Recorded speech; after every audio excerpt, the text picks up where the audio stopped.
आप पढ़ेंगे, लिखेंगे, समझेंगे तो सवाल करेंगे ना। इसीलिए यूपी वालों से खैर यही मेरी एक गुजारिश है सबसे कि जितने लोग आपके वहां पे है, जितना आपका कनेक्शन है वहां पे, जैसे वो जनेऊ से जनेऊ बनाते हैं ना, आप लोग अपनी सोच से, समझ से, तर्क से अपने लोगों को जोड़िए और उनको समझाइए। आज दिल्ली से खत्म हुई है ना ये सरकार बड़ी जल्दी यूपी से भी जाएगी। झारखंड से गई ना, तो हमारे ही हाथ में है। 1 वोट 1 वैल्यू, बाबा साहिब ने समझाया था। 1 वोट की कीमत क्या है वो आपके हाथ में है। अपना वोट सोच समझ के दीजिए। बड़े अच्छे अच्छे सपने दिखाएगी ये सरकार, लेकिन अल्टीमेटली आपका कोर्ट, ये सरकार, कांशीराम जी ने क्या कहा था कि जब दलित पढ़ने लिखने लगेगा बच्चा, तो ये लोग किसका सहारा लेंगे? कोर्ट का सहारा लेंगे आपके अगेंस्ट काम करने के लिए। और आज देख लीजिए क्या हो रहा है। जब आप पढ़ लिख रहे हैं, आप तर्क कर रहे हैं, आप आवाज उठा रहे हैं, तो ये लोग कोर्ट का सहारा ले रहे हैं, कह रहे हैं हमने कुछ नहीं किया, कोर्ट ने किया जो किया। अरे कोर्ट को सपना आना था, कोर्ट सोए उठ गया। और कोर्ट में भी कौन है? इन्हीं के लोग हैं। कोर्ट में जो है इन्हीं के लोग हैं। तो जब सब जगह वकील, अजय जजेस जो है वो पहले ही आपके खिलाफ हैं।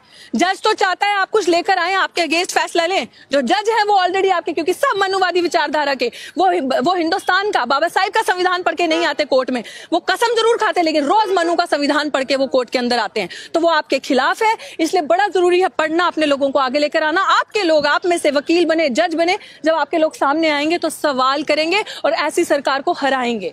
आप जो काम आप नहीं कर सकते वो सरकार से करवाते हैं। फिर गृह मंत्री जी कहते हैं, क्या कहते हैं कि सुप्रीम कोर्ट का फैसले का सब सम्मान करेंगे। कैसे सम्मान करेंगे सुप्रीम कोर्ट के फैसले का? आप आके हमारा कत्ल पे कत्ल करते जाएंगे, हमें क्रोनोलॉजी समझाते जाएंगे, और हम क्रोनोलॉजी समझ के, क्रोनोलॉजी वो वाली क्रोनोलॉजी नहीं, क्रोनोलॉजी वो वाली जो दलितों पे वार है, जो दलितों पे, आदिवासियों पे वार है। आप हमारी यूनिवर्सिटी का निजीकरण कर रहे हैं, प्राइवेट कर रहे हैं। कैसे कर रहे हैं यूनिवर्सिटी का निजीकरण? दलित का, पिछड़े का बच्चा, आप प्राइवेट सिस्टम में रिजर्वेशन है नहीं है ना, तो जो प्राइवेट सिस्टम में रिजर्वेशन नहीं है, आप विश्व गुरु बनाने की बात करते हैं यूनिवर्सिटी को, पहले जेएनयू पे, डीयू पे आक्रमण फीस बढ़ा रहे हैं। आप हमारे बच्चों को मार रहे हैं, क्योंकि दलितों के पास इतना पैसा नहीं होता कि लाखों रुपए देके 3-3 महीने की फीस 6-6 लाख 7-7 लाख है। इनको दिखा कि ये 7-8 हजार लोग आते हैं हर बार, 6-7 हजार में एनुअल इनकम में बड़े अफोर्डेबल रेट में पढ़ के चले जाते हैं इनके बच्चे, और आ रहे हैं जी सवाल कर रहे हैं। आज आप अपने रिजर्वेशन से चंद टिकटें लेके जाकर बैठे हैं संसद के अंदर, उनसे वो बर्दाश्त नहीं हो रहा कि आप सवाल कर रहे हैं। तो सरकार की ही मंशा है ये जो मनुवादी विचारधारा के, जो अमित शाह, एक तड़ी पार, दूसरा अब हो गया BA MA पास नहीं, गृह मंत्री सर्टिफिकेट दिखा रहा है प्रधानमंत्री को डिफेंड करने के लिए। देखिए गृह मंत्री जो है वो प्रधानमंत्री का वकील है, समझने की कोशिश कीजिए। वो सर्टिफिकेट किसके दिखा रहा है? प्रधानमंत्री के, कि अब ये लो जी हमारा प्रधानमंत्री पास हो गया BA और MA पास। तो आप ये बड़ी अच्छी साजिश है। अभी भी दलितों बहुजनों से मेरी ये रिक्वेस्ट है कि समझ जाइए, जाग जाइए, इस सरकार की मंशा को समझिए, क्योंकि इस सरकार की मंशा है कि आपको मेन स्ट्रीम से काटना।